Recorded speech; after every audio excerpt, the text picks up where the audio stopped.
Welcome, readers. Today on Book Chat, we are diving into the mystery title, The Weekend Away, written by Sarah Alderson.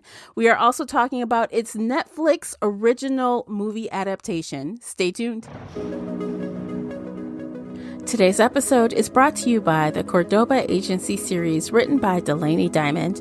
The Cordoba Agency is a series of sexy, heart-thumping romantic thrillers.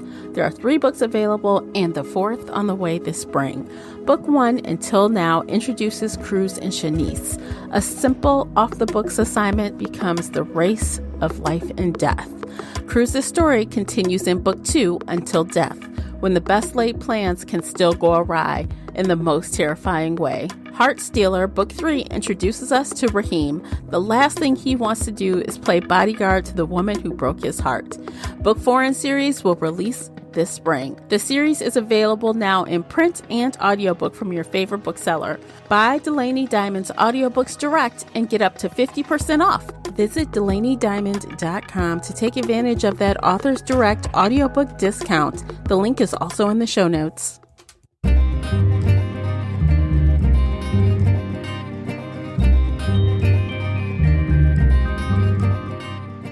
Hey everyone, I'm your host, Tamara Ford, and welcome to Book Chat here on the Shelf Addiction Podcast. Participate in this discussion by joining the Facebook group Shelf Addiction Official. I hope to hear your thoughts on today's topic. You can always find me and Casey on Twitter and Instagram. The links for everything I've mentioned are below in the show notes. If you enjoyed today's episode, please support this podcast by sharing it with some book nerd friends or on your favorite social media space. That would really help me out, and I appreciate you for doing so. The uncut video version of this podcast is available now on Patreon. Join us there for exclusive videos, including after shows and more. So if you're interested in that at all, you'll need to come on over to Patreon and sign up. Without further ado, let's get started. We've got a lot to talk about today, so we are going to jump to it. Joining me is feature co-host Casey from Heart Full of Ink. Welcome back, Casey. Hello, hello. Hey. I'm so happy to be here. I'm happy you're here. We're going to have a good time today, I tell you. Yes, we are. So you guys, today we are talking about The Weekend Away, and it's a Netflix movie adaptation as well. So the book was written by, what's the lady's name? Sarah Alderson. Sarah Alderson. Yes. Yeah, so this is my first time reading her. Yours too, Casey? My first time. And my last time. Oh, okay. Sorry. Okay, we'll get into all the things. But first, our usual. Too soon. Oh my gosh, right? But first, our usual setup for you. So here are the book stats. The book paperback version came in at 336 pages, first published July 23rd, 2020 by Avon and Avon Books. The audiobook came in at 11 hours and 14 minutes, and it was narrated by Helen Keeley. The movie came out March 3rd, 2022. So Casey, would you please share the book synopsis? All right. Miles from home, trust no one, suspect everyone. Orla and Kate have been best friends forever. Together they've faced it all, be it Orla's struggles as a new mother or Kate's messy divorce. And whatever else happens in their lives, they can always look forward to their annual weekend away. This year, they're off to Lisbon, the perfect plate, the perfect flat, the perfect view, the perfect itinerary. And what better way to kick things off in style than with the perfect night out? But when Orla wakes up the next morning, Kate is gone. Brushed off by the police and with only a fuzzy memory of the night's events, Orla is her friend's only hope. As she frantically retraces their steps, Orla makes a series of shattering discoveries that threaten everything she holds dear. Because while Lisbon holds the secrets of what happened that night, the truth may lay closer to home. Dun, dun, dun, dun. So you guys, this was really just a mystery. It really wasn't any thriller aspects to me. It was just, trying to figure out what happened, right? Mm-hmm. What happened to my friend kind of thing. Mm-hmm. So, okay. You go first. Okay. High level, the book, I didn't think that it was very interesting until about 50% in. Things started to move a little bit, but to me, 50% is a large amount of time to wait for action to start happening. Yes. So I was kind of put out by that. I'm like, okay, we got a lot of history. We got a lot of things happening, but nothing happening. Something but nothing. Yes, there was a lot of that. Yeah. And so I was like, okay. But once things started picking up, I was kind of like, okay, I was into the mystery, but I kind of guessed a couple of things and didn't guess one thing. But I kept, so I'll just say, because we do spoilers, y'all know. Yeah, spoilers. So the whole time, like, I want to say, I can't remember what exactly tipped me off, but the whole time, I swear for at least 30%, I kept saying, that landlord has cameras. He has cameras. I kept saying that. He has cameras. Like, what? Why are you? He's crazy.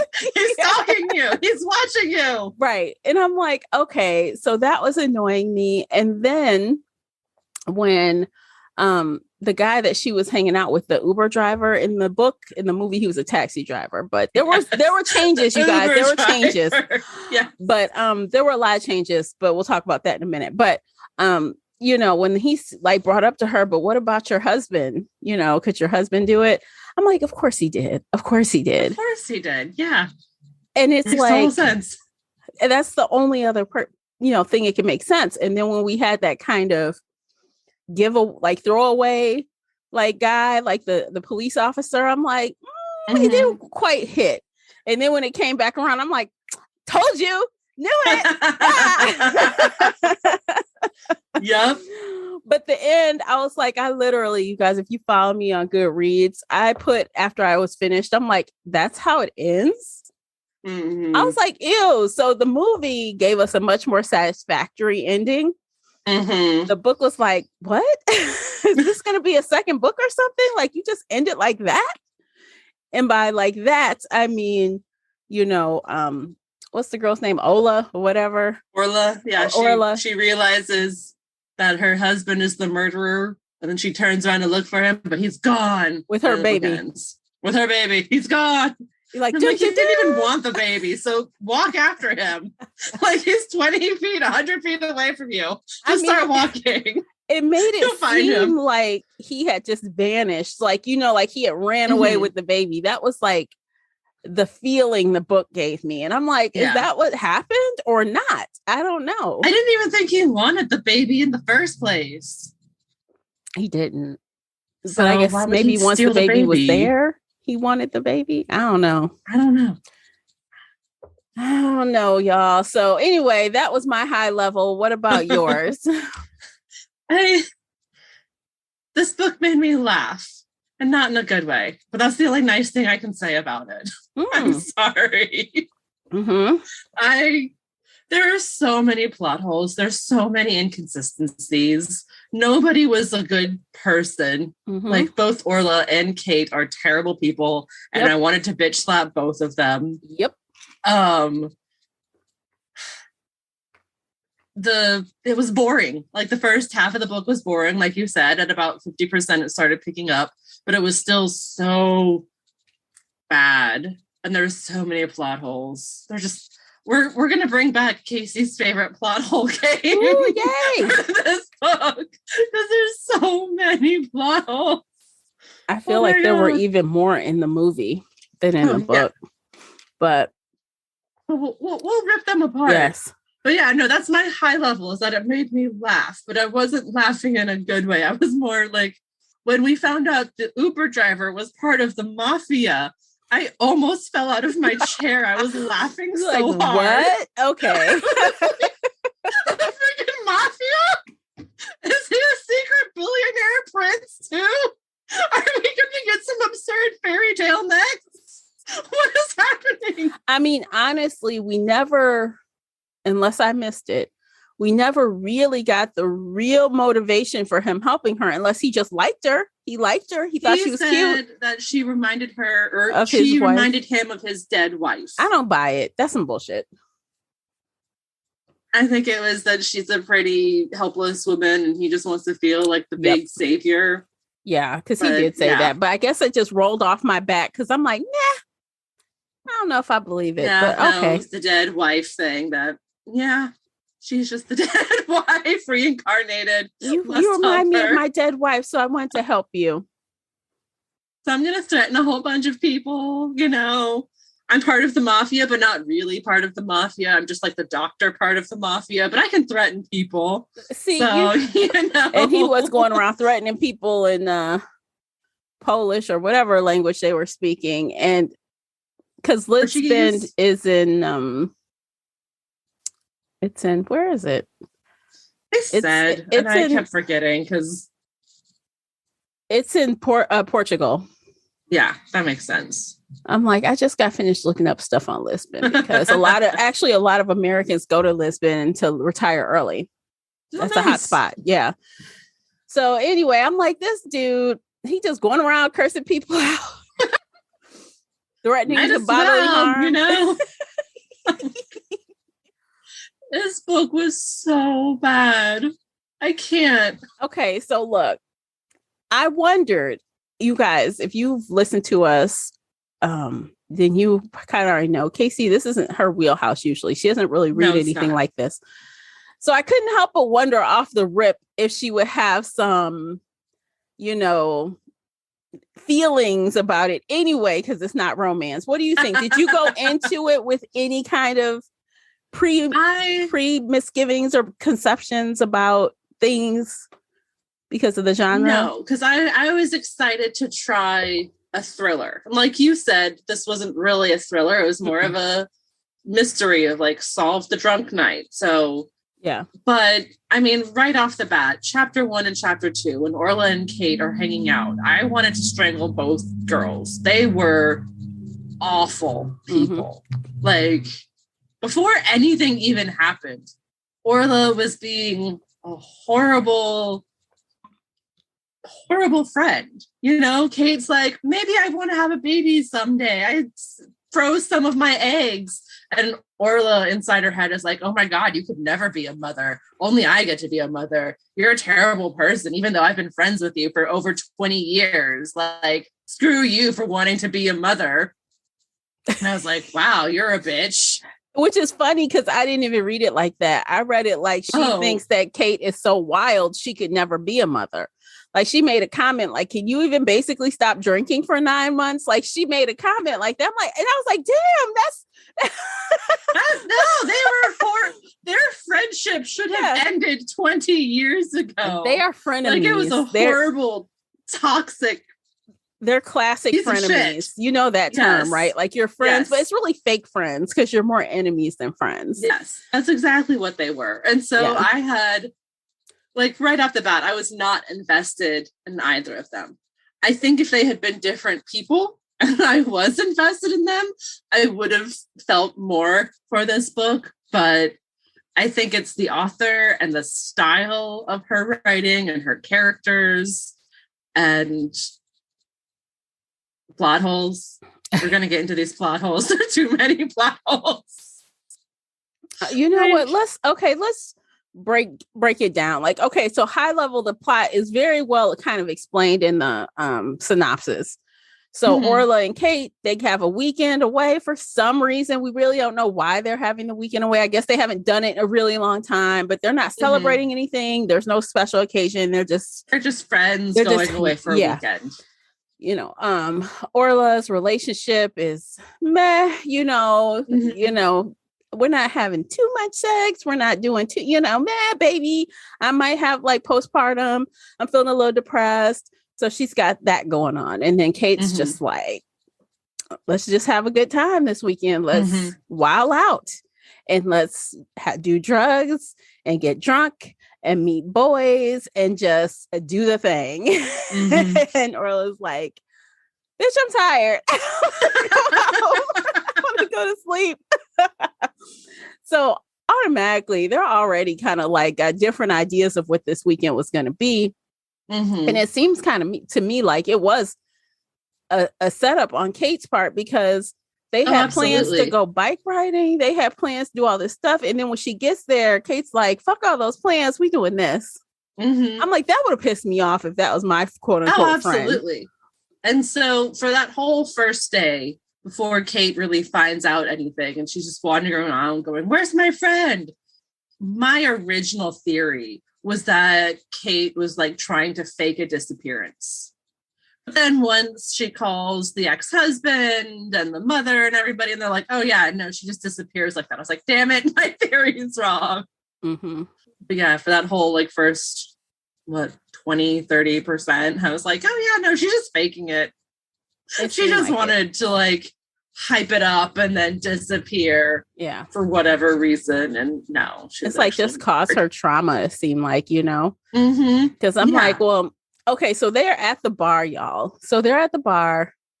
And, you can tell that Orla is not really drinking too much. Well, first they go to a restaurant. They have a bunch of champagne, expensive ass dinner.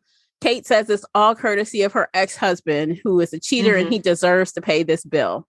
Yeah. So they leave, tra-la-la, and we should note that she has a little argument outside on the phone with her quote-unquote ex at the time. They leave, they go back. The credit card was cut off. Some mess. They go to the bar, and at the bar, Kate is drinking. These two guys descend upon them very quickly, and they're just around. Well, they walk up to the guys. Yeah. Kate takes them straight to the guy's table, and Orla's like, I don't know. They're waiting for somebody. And Kate's like, no, we'll just hang out with them. Yeah. And they're like welcoming to them instantly, chatting it up, getting extra friendly very fast. And Orla even feels like something is off. She does. But she's like, maybe this guy's just flirting with me just because, Or should we say, like, at the beginning of this night, she didn't have the clothes for a partying night. She was not prepared for a partying night. So she's wearing Kate's clothes because Kate gave her stuff. Right. So she's like not feeling her best. She's like, I'm an old mother, I don't know what I'm doing here. She feels like she does not belong, but she's going along with it. She's drinking a little bit. And then she decides to stop drinking. She's like, I'll be too drunk. I need water. What does Kate do? Order her another drink. And instantly she's pissed off. Like, she drinks it and spits it out. What is this? It's not water. It was like gin and tonic or something. Yep. And then, so the guy goes and gets her water, comes back with the water. She's like, oh, that's nice of him. Bring me the water. And she chugs it. And instantly in that moment, I'm like, why would you drink anything that this random dude just handed you that was open? You never drink anything a man hands you. No, never. You just met this fool. He walked away. You could not see him. And he brought you this glass of water. Now, thankfully, in the book, they weren't the ones that drugged them. No, it was Kate who drugged her friend. But they changed that late in the movie. Yes. But in the book, it wasn't them. So thankfully, he wasn't that horrible of a person. Yeah. I'm like, you are dumb. You just taking this water and just chugging it. I'm like, girl, I would never. Never. No. Never. Yeah. No, that was one of the reasons why I wanted to smack her. Like, they're just they're 42, acting like they're 18 and have never been in a bar before. Right. Orla does a lot of things that are stupid. I'm like, okay, girl. So many she was dumb as fuck. Like, I'm sorry, but she was not using any brain cells at all in this book. She wasn't. So Kate says we're taking these guys back. They have a brief little argument about it on the curb because she's not liking it. But at this point, she's feeling very drunk. If she thinks she's like, she's off. Like I feel like she knows something else is wrong, but she can't figure out what it is. No, she's too drunk. Then she should be for what she drank. Because that's because she had drugs that she was not aware of. Yes. Her own friend basically gave her a date rape drug to knock her out. So they get home and like, she doesn't really remember anything. But waking up and hearing Kate scream, bitch, she hears her scream, bitch. And she wakes up. And then, of course, from here, her friend is gone. So here starts, what happened to Kate? What happened? Where's my friend? Neither one of these women were redeemable. No. Kate did not deserve to be murdered, but also drugging your best friend to then pretend like she slept with the prostitute by shoving the condom wrapper in bed with her is just, really fucked up and terrible. And what's even more fucked up is that I believe Kate would have been okay with that guy sleeping with her while she was passed out. But he said, I don't sleep with women like in that state. So he didn't do it. Kate, on the other hand, actually a decent man. He doesn't drug women or sleep with unconscious women, which is rape. So good for him. But Kate was He's okay. not a rapist. She was okay with it. So what does she do instead? She takes a used condom from her escapades and puts it in Orla's bed. So when she wakes up, she's confused about what happened. And of course, Orla didn't even know these fools were prostitutes at first. But upon her investigation, she figures out, wait, we're hired? By who? By Kate? What? Kate would never. And the whole time she's like, Kate would never. Okay, bitch. She did. You've known this person for over 20 years. Right. And you keep saying, Kate would never do this. Kate's so nice. But look at what a terrible fucking person she was. She drugged you. She was sleeping with your husband for over 2 years. Yes. There's this friendship was not a friendship. It was a toxic piece of shit. And on that note, y'all, okay, so this husband of Orla's, this asshole,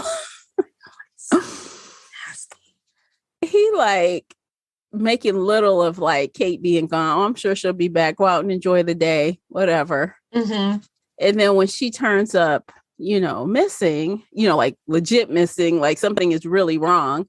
It's like he is so, I don't know. I just feel like the whole time he was like just showing that something was wrong the entire time. Like he sent a photo and later she realized the photo he sent of him and their daughter was old. It wasn't even a new photo. So he like is lying to her face the whole time. She don't even get. She's so slow. Time. Yeah. I'm like, she's so slow. My husband would never. He would never. Kate would never. Until she has hardcore. They've been sleeping together for years. Right. For years. Your husband and your best friend have been hooking up for years. And you didn't notice? And you're trusting. One night was the day they had their christening for their kid. How gross. How gross. Are you so wrapped up in your baby that you didn't notice your husband and best friend disappeared for a couple hours? She's like, now that I think about it, when Kate came back, she said she was going to fix her lipstick and her lipstick was not fixed. Like, okay, girl. That's all I kept saying to this character. I was like, okay. So dumb. And she was so condescending to everybody. Ugh. No, I did not like Orla at all. And I think if she was a different person, I might have enjoyed this book a little more. But no, I agree. I think maybe I would have had more, I would have felt more bad for Orla had she had been more likable. But I still don't think that despite how she acts, that it like none of the things that happened to her were okay, right? Just like Kate, absolutely not. She was a complete asshole, but did she deserve to be murdered? No, she didn't. No, she didn't. Yeah. But it's like, wow, what kind of friendship, what kind of people? Like all these people are awful people, all of them, except for the damn Uber driver. He was the only decent person. He's mafia, so he's a mafia guy. But remember, he gave this long, reasonable excuse how he got tied up in the mafia. He's trying to escape his prison, not literal prison, but his prison of his country.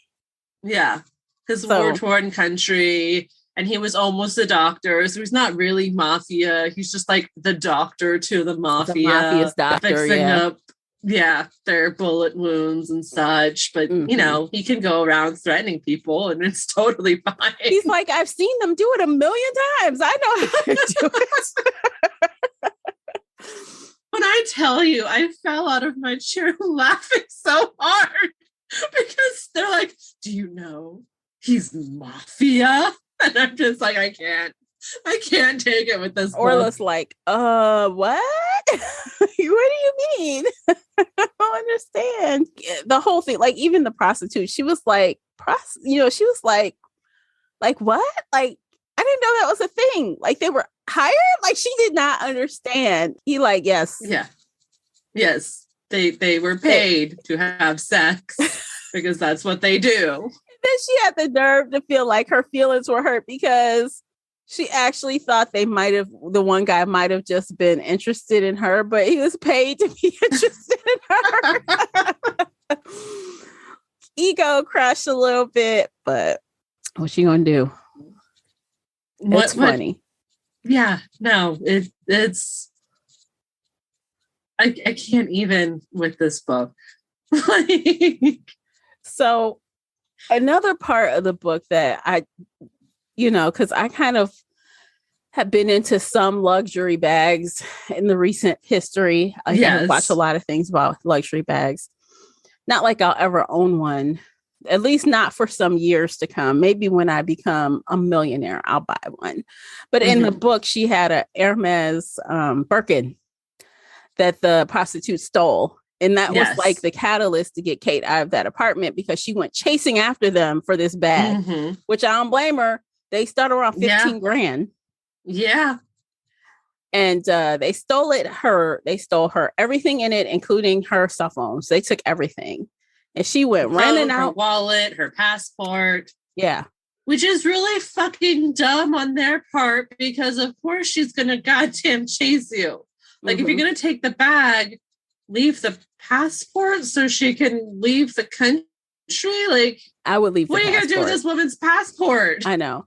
It's like you're already screwed her, literally and figuratively. Yeah. Leave the passport. Let her get home. I mean, otherwise she's going to chase you down and go to the police and they'll be able to track you down.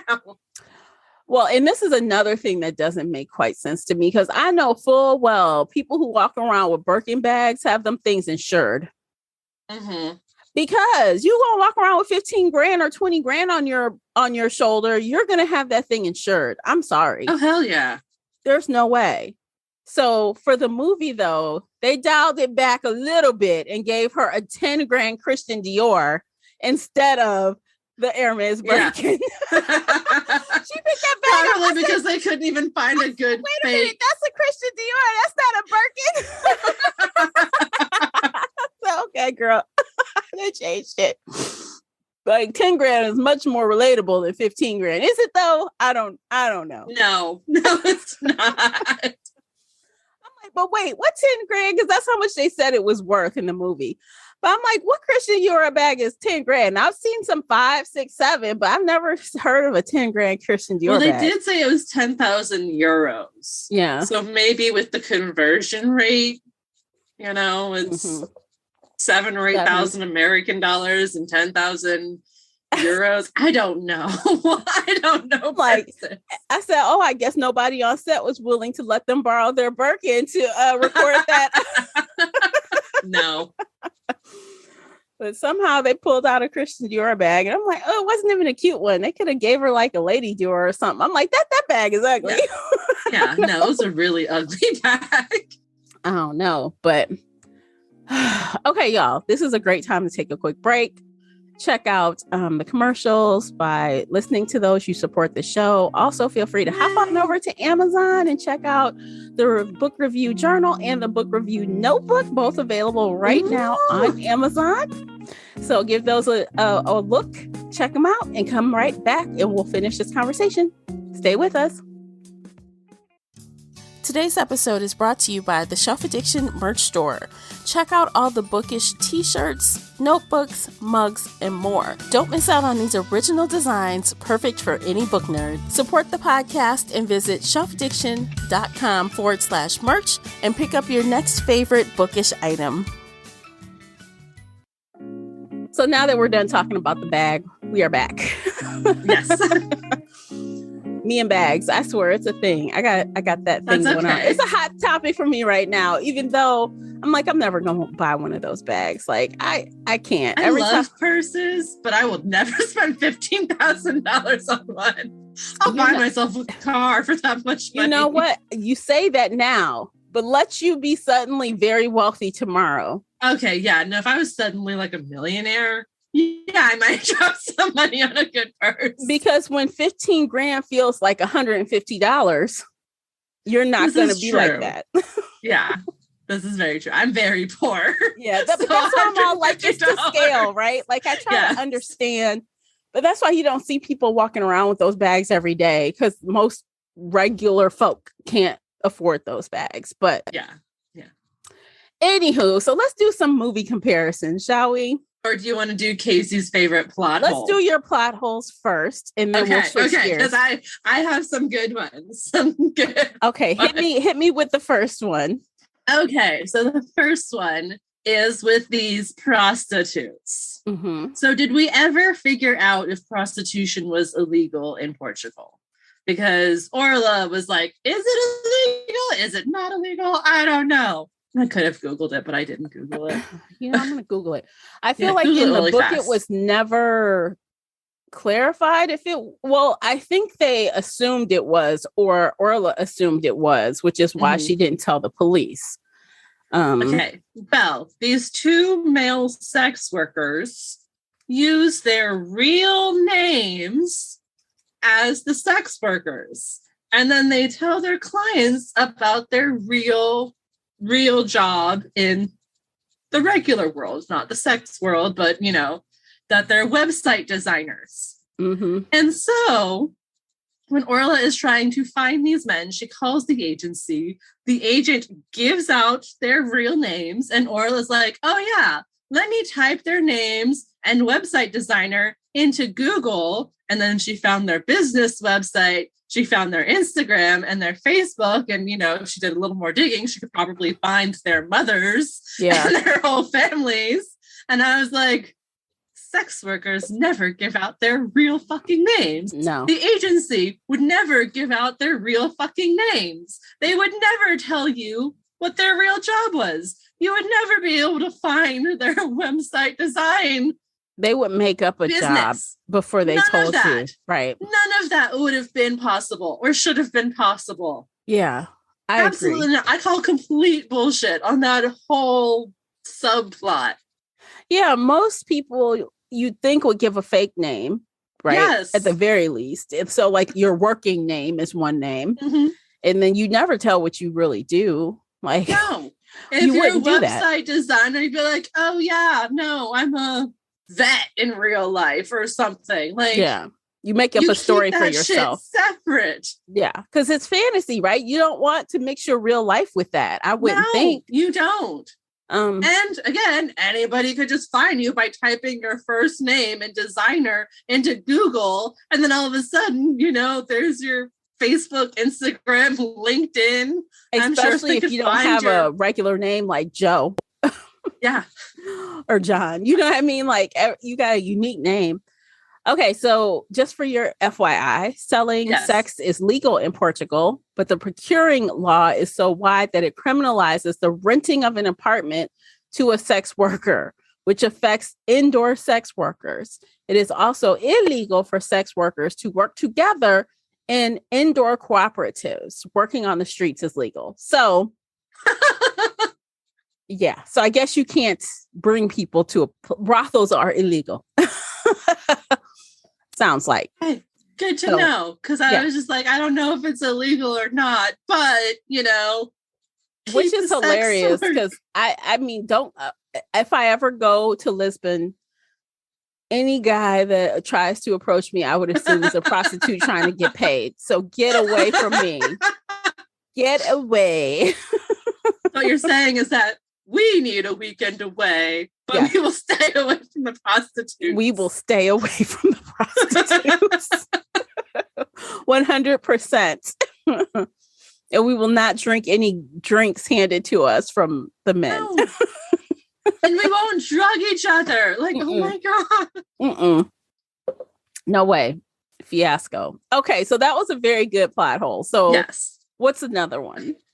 The next best plot hole, which I'm going to skip to the end for this one, was the dirty cop. So in the book version, Orla has been arrested after fighting with Sebastian and finding out about his cameras, and they got into a fight. So her face is covered in bruises because she got hit in the face with a book. And they've arrested her. She's in the police station, handcuffed to a table, alone in this room with the dirty cop. And she's starting to piece together that he saw Kate the night Kate disappeared. Yes, I see you laughing. And he was like, it was a mistake. It wasn't that bad. And she's like, what did you do? You saw Kate. What happened? And then all of a sudden, this stupid motherfucker punches Orla in the throat. Yeah. And then she passes out and wakes up in the hospital later because whatever. So this dumb cop attacks a woman who is handcuffed to the table for no reason. Just because she's raising her voice at him and accusing him. Yes. Yeah. And then even though she's covered in bruises, he hits the unbruised part of her neck. Like, if he was being smart about it, he would, one, take her out of the police station, make up some excuse, and then, kill her off scene for, I don't know. Why would he kill her anyway? He didn't kill Kate. It's just making him look super guilty. But two, at least hit her where she's already bruised. So you can't say that there's like new bruises on her throat. Like, yeah. Why are you such a dumb fucking cop? Yeah. Yeah, that scene in the book, I feel like he was also like strangling her. Like somehow I think he was like trying to, like, he hit her and then he was trying to strangle her and she passes out. Yeah, and then the female cop comes in, and yeah, so she, like, her voice was gone for a little while, and she was like, yeah, she was near death. He almost killed her. He was trying to kill her. Yeah. Which doesn't make sense because he didn't kill Kate. Right. He just asked her for sex and she rejected him. And now that Orla's figuring that out, he has to kill her. Right. While she's in police custody, while he's the only person in the room with her, while she's handcuffed to the table, so he can't even say it was self-defense. Yeah. Like, which was very dumb. Plan? It's very dumb. It was so dumb. It was so dumb. Yeah. I mean, why would you try to kill someone if you know, like, even if you were trying to get sex from the girl, which turns out, he was guilty in that. Yeah. And he's done that before with other people. But, you didn't kill anyone. There was no evidence. Why are you nobody was saying anything. Orla was just speculating about him and Kate. And then he just made himself look super guilty by doing this. And so. But then later they did find supporting evidence to show they were together, right? Like, yes. They were here. Look, there's his car, he did drop her off. So those things, I guess, allowed someone to presume that he did the murder, but he didn't do the murder.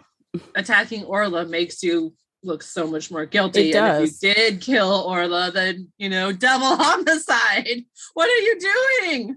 Yeah, so now he was gonna go to jail for attempted murder because he tried to kill someone. He tried to kill Orla. So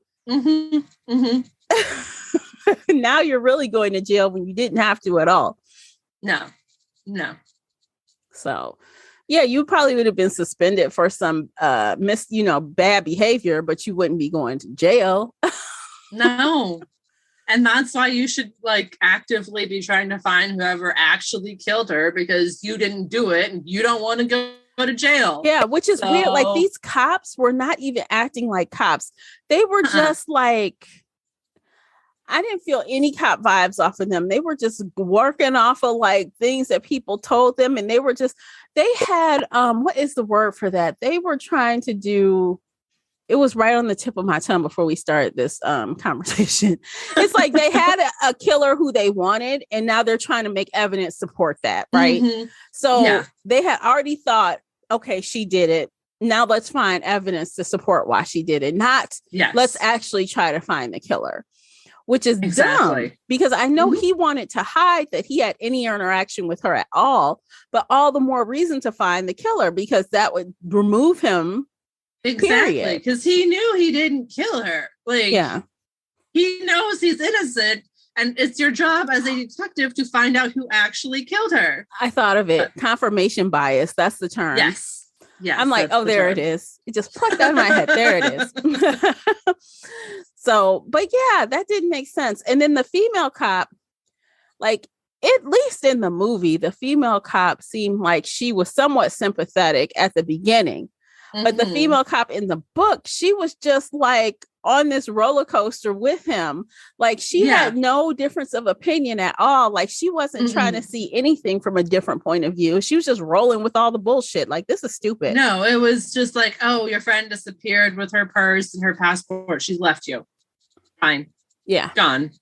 And for those that don't know, the reason why Kate went to the police station the day before, was because she couldn't chase down those two prostitutes who took her purse.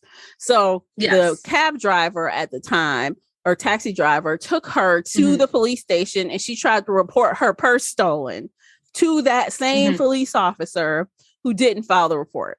Instead, he was trying to hook up with her. So that is how that happened. And then the next day, when Orla was like, my friend's missing, she da-da-da, he had already had interaction with her, but didn't say a word. Nope. And he didn't file the report then either. No. Excuse me. He was just like, yeah, no, she'll turn up later. She's just your friend. She's come just back in 24 hours. Yeah. What would change for him in 24 hours? Nothing. He still looks super guilty. But in his point of view, he left her alive. So he probably just assumed that she would show up. Probably. But still, like, I would look into it. If I was the last person who saw somebody alive, and I know I saw them alive, I'm going to check that out. Yeah. And I heard like on a true crime thing I was listening to, like I heard it. I think I want to Google this to make sure.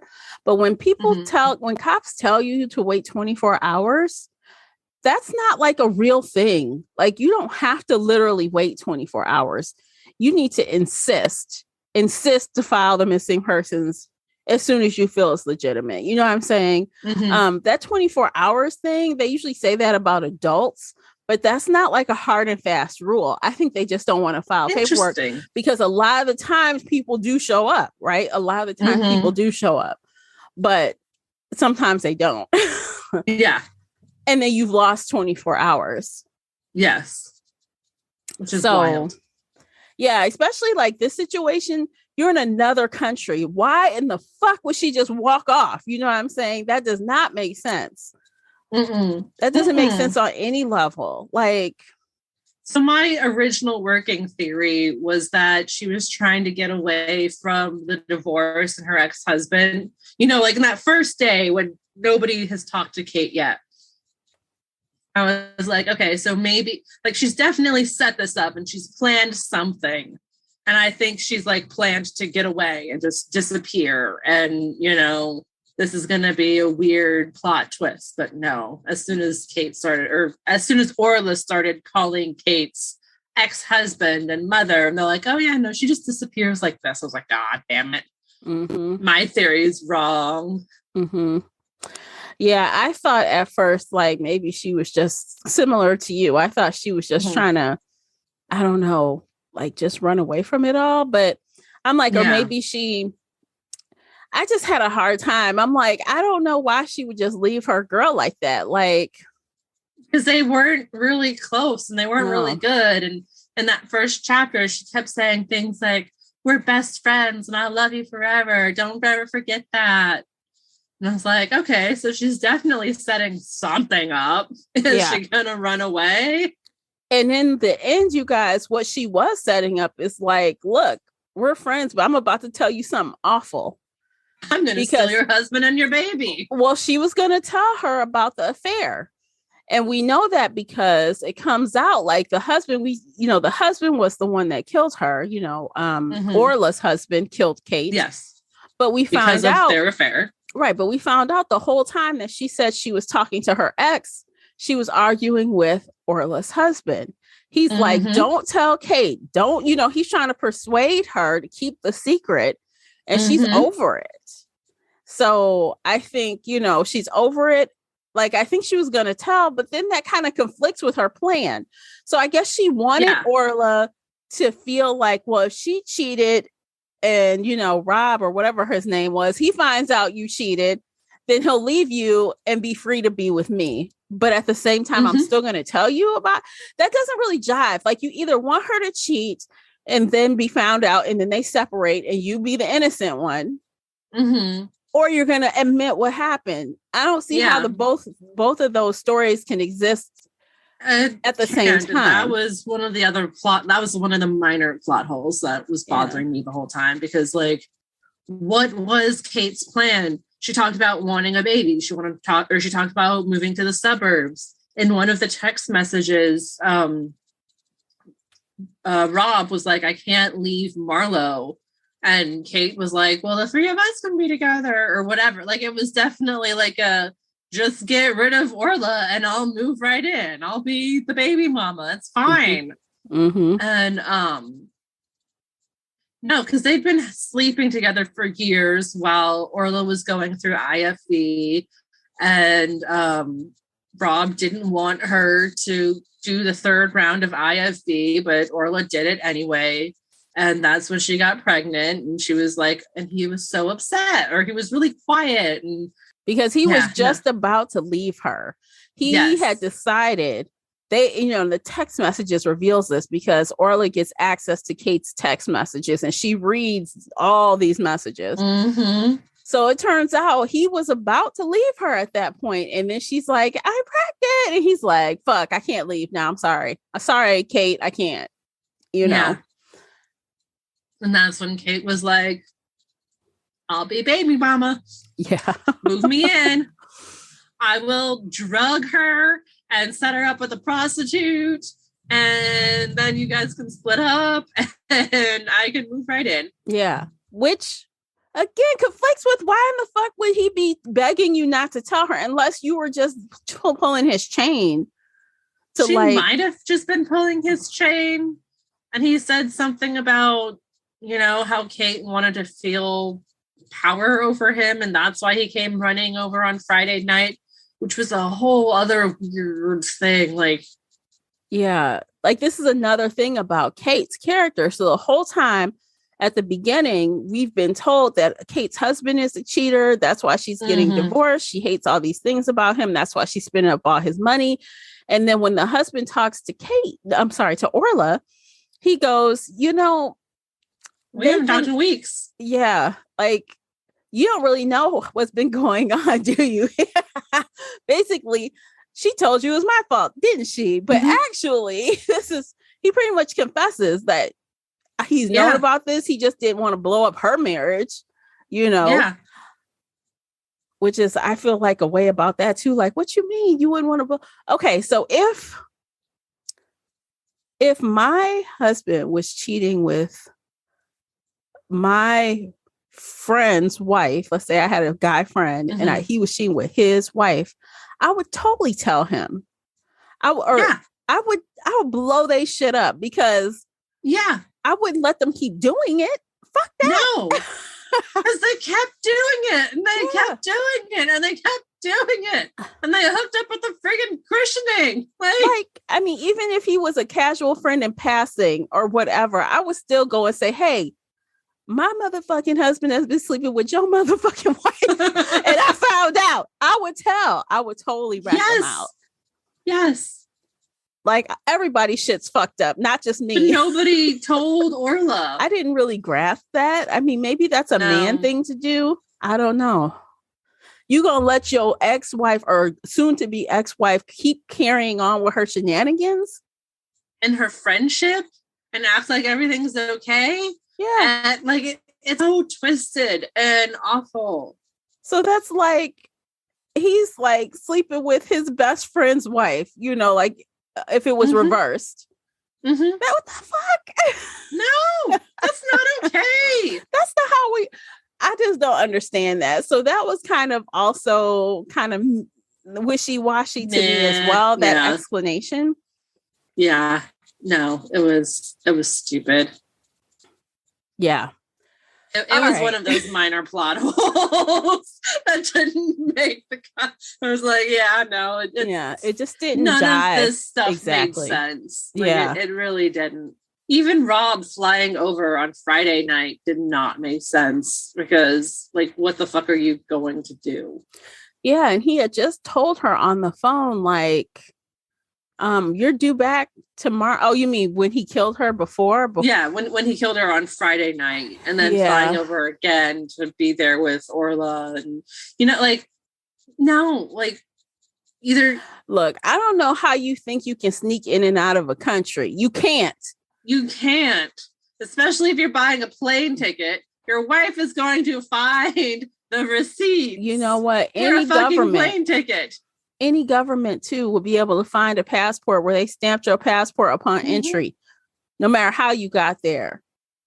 You're going to a foreign country because they're from England. This is Portugal. You have to have a passport stamped.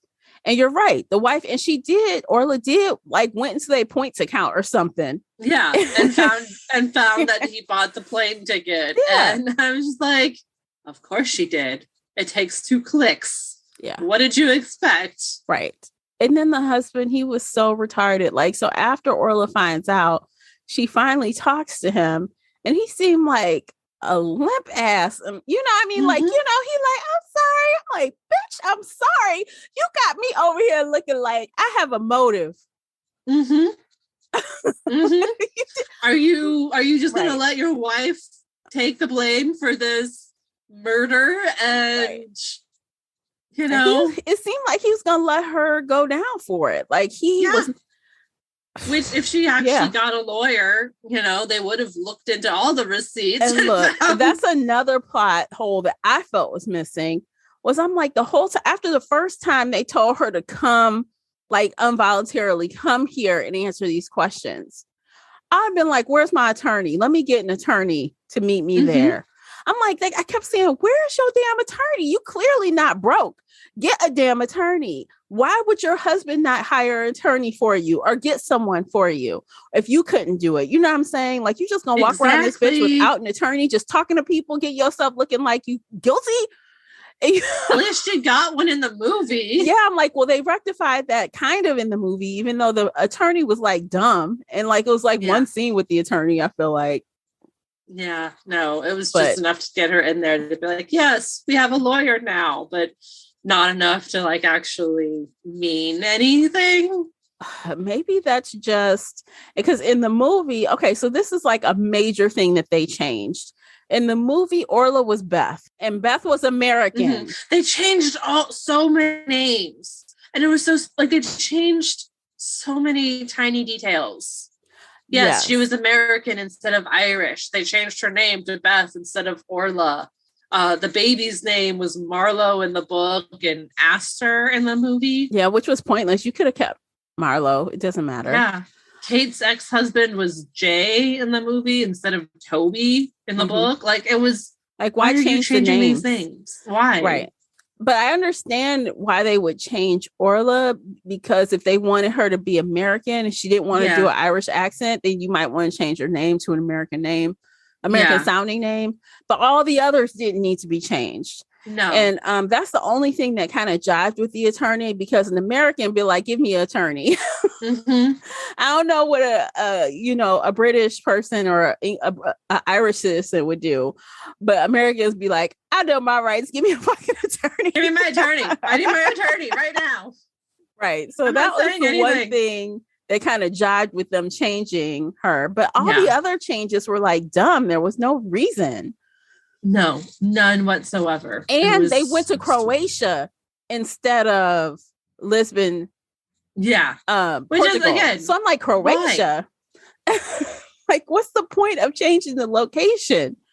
Maybe filming, but I don't know. Then why Yeah, they changed so much in the movie. The movie was slightly better than the book. So the prostitute plot hole, they just called the agency and set up an appointment with them. They didn't search on Google. They didn't find their real name or anything like that. Although their names changed too. Yeah. And so that was slightly better. Although Zane in the movie, the Uber driver who, different names, he was a little bit more violent in the movie.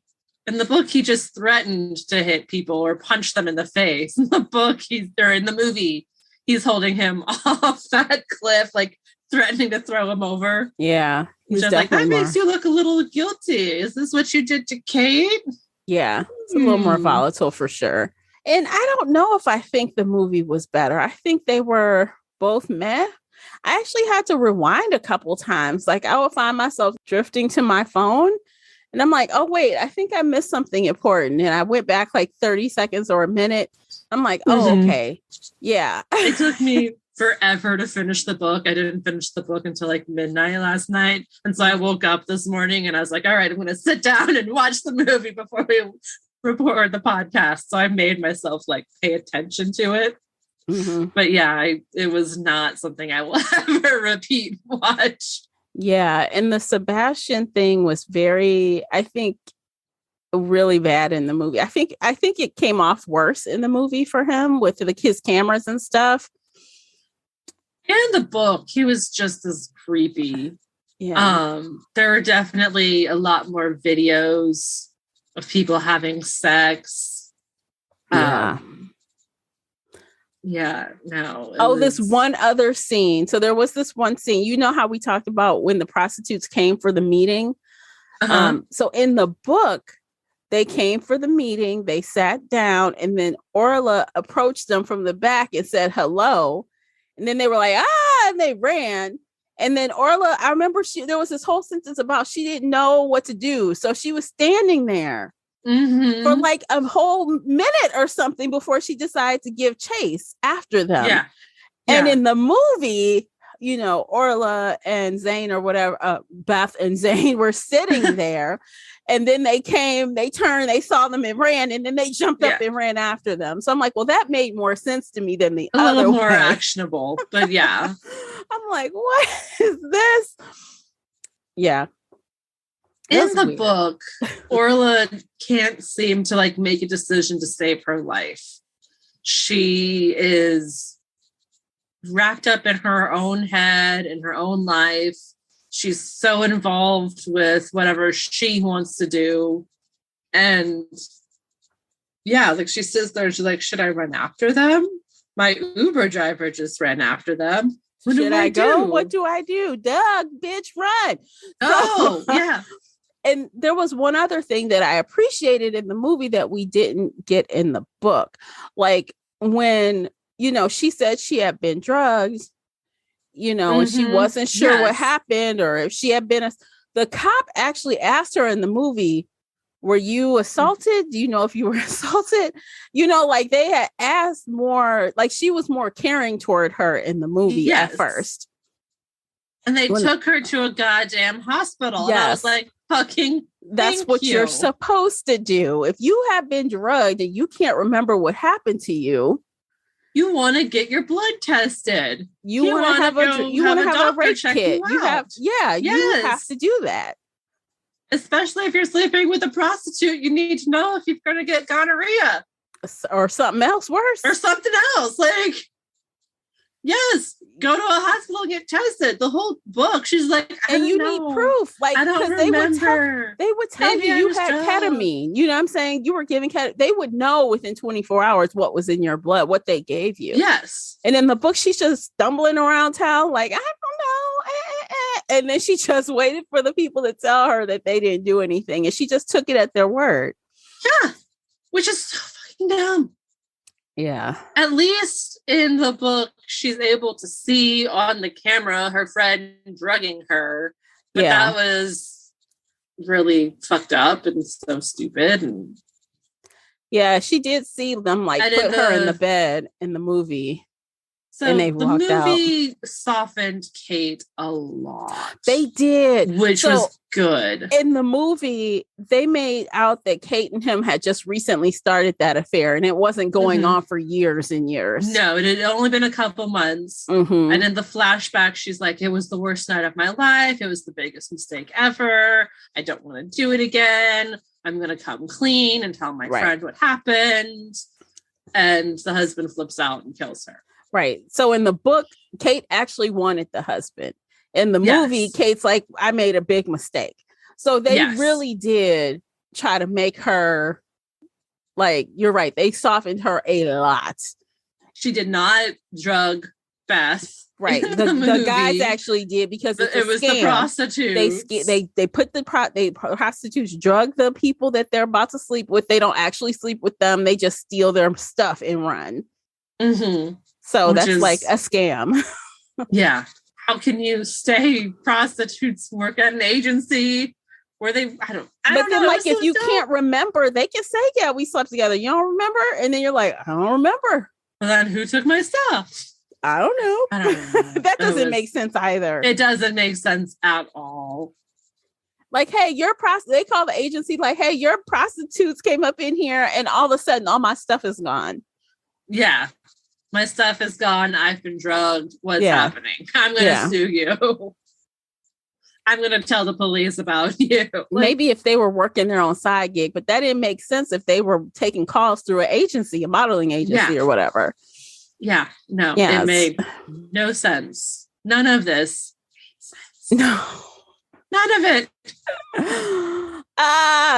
There was a lot of things, like when you start breaking it down, it's like, and it didn't take much, honestly. It didn't take much to start noticing the things. No, if you're paying attention, you're just like, what the fuck is, what is this? Yeah. There's so many plot holes. None of this makes sense. These are all terrible people doing terrible things to each other. Why should I care about any of this? Yeah. And, wild. So, so in the end, obviously we had a lot to say, right? So there were things to talk about, but I agree with what you said earlier, Casey, that this will be my first and last time reading Sarah Alderson. I just don't think it's for me. No, I just... Yeah.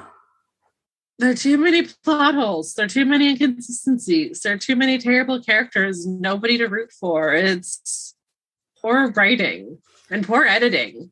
I think the premise was interesting, but she could have done a lot more with it. Yes. It could have been so much more than what it was, but the story was very simplistic, and it could have been a lot more everything. Yes, it really could have. All right. So shall we rate the book and the movie? Do you want to go first? Okay, sure. So upon initially closing the book, I gave it a 3. I'm like, well, oh, nice. It wasn't awful, but it wasn't good either. So that's usually where my 3s are. Meh, the mess zone, right? So I gave it a 3. But after talking about it more, I really want to change it to a 2. I want to change it to a 2. It wasn't good. And there were abundant plot holes. Yes. Yes, there were. For me, the movie was not better than the book. So I would give that a 2 out of 5 as well. The movie was not better. They made a lot of changes that were stupid and didn't make sense. But on the flip side, they did make some changes that I liked more, that were more logical as far as how someone would behave in this type of situation. But I don't think I liked Leah Meester. Is that her name? I think so. I think, and I liked her. I like her from Gossip Girl, but I've never seen her in anything else. And she acts kind of the same. Maybe it's her voice, her mannerisms. They're the same. So I was just like, meh. It's fine. It's great for straight to Netflix. But if I weren't already invested in the book, to be honest, I probably would have fallen asleep during the movie. Yeah. For me, both get 2 out of 5. What about you? So If I was in a nice, generous mood, I would give the book 2 stars, but I'm really annoyed and frustrated with it. I mean, it did make me laugh, like fall out of my chair laughing, but I wasn't supposed to laugh like that when you found out that he's mafia. But I could not stop laughing. Like, it was just so absurd. Yeah. Like, Horace is the friggin' mafia. Like, yeah. I mean, there's so many plot holes, and I didn't like anybody. So I just give it a 1 star. Like, I am annoyed with it. There's so many things wrong with it. I could talk for another hour about how annoyed I am with this book, but I don't want to waste my time. So the book gets 1 star from me. The movie, they changed a lot. And like changing the names was really annoying and stupid and pointless. Like there was no reason to change all the names like that. They improved a few things. They made a few other weird choices. I'll give that a generous 2 stars. I did thumbs down on Netflix when it says rate this title thumbs up or thumbs down. I went thumbs down. Don't recommend this to anybody. Mm-hmm. But yeah, I'll give it a generous 2 stars, but I will never recommend this to anybody ever. No, I wouldn't either. It was disappointing. Like when I saw really the movie trailer, I was like, oh, this could be interesting. Okay, I'll check it out. Let's check it out. Yeah. No. Yeah, no.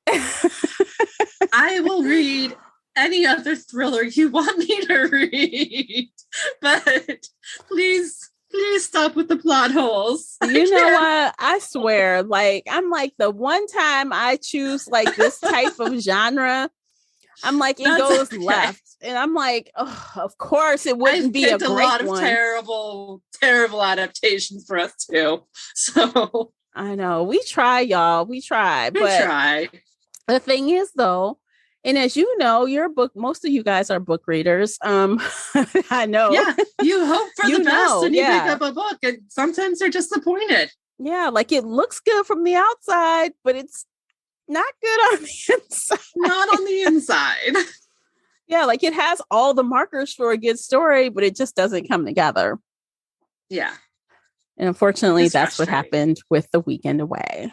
So this one, I started a new thing. So this one, I am putting it in the giveaway pile. It's not going back on the shelf. It's going in the giveaway pile. Oh, good. I got mine from the library. It's going straight back. All right. So recommendation, do not buy for your shelf. Do not buy. Do not buy. No. Yes. Do not read. Do not watch. Yes. Save yourselves. Save yourselves the time and read something else. Yes.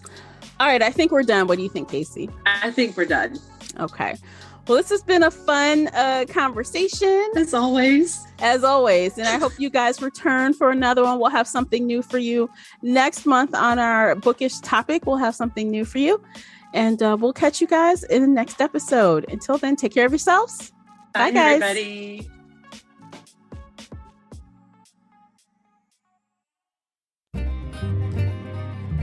If you enjoyed today's episode and would like to show your support, there are a few things you can do. Head on over to Apple Podcasts and leave a positive 5-star review, or like this episode on your favorite podcast player. It seems so simple, but it really helps me out. You can share this podcast with other book nerd friends or on your favorite social media space. You can also join the Shelf Addiction Patreon family. For as little as $2 a month, you will help us produce even more awesome content for your ears. You can also consider joining the Shelf Addiction official Facebook group, where we talk all things bookish and more in a safe space. The Shelf Addiction podcast is a part of the Nerdy Maven network. You can also reach us via email at info@shelfaddiction.com. Thank you for listening.